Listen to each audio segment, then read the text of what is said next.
রাজনৈতিক প্রভাবে নয়, রাষ্ট্র পরিচালিত হবে আইনের শাসনে। জাতির উদ্দেশ্যে প্রথম ভাষণে প্রধানমন্ত্রী তারেক রহমান বললেন, ভেঙে দেয়া হবে সিন্ডিকেট। রামাদানের পবিত্রতা রক্ষার্থে এই মাসটিকে আপনারা ব্যবসা মুনাফা লাভের মাস হিসাবে পরিগণিত করবেন না।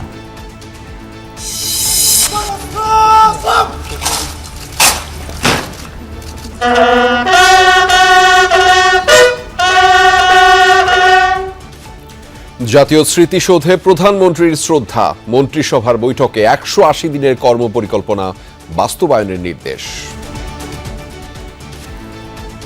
180 ডেজের একটা প্রায়োরিটি নির্ধারণ করেছি, সেটা পরে আপনারা জানতে পারবেন, আরো পরে ডিসাইড হবে। দেশের আকাশে পবিত্র রমজান মাসের চাঁদ। মসজিদে মসজিদে তারাবির নামাজ আদায়। কাল থেকে শুরু হচ্ছে সিয়াম সাধনা। রোজায় বন্ধ থাকবে স্কুল কলেজ। আগামীকাল থেকেই শুরু হচ্ছে ছুটি। সংশোধিত শিক্ষাপঞ্জি দিয়ে মন্ত্রণালয়ের প্রজ্ঞাপন জারি। জুলাই সনদ বাস্তবায়নে ছাড় নয়, জানালেন বিরোধী দলীয় নেতা ডাক্তার শফিকুর। সংবিধান সংস্কার পরিষদের শপথ না নেয়ায় বিএনপির সমালোচনা। তারেক রহমান সাহেব হয়েছেন প্রধানমন্ত্রী, আমি হয়েছি বিরোধী দলীয় নেতা।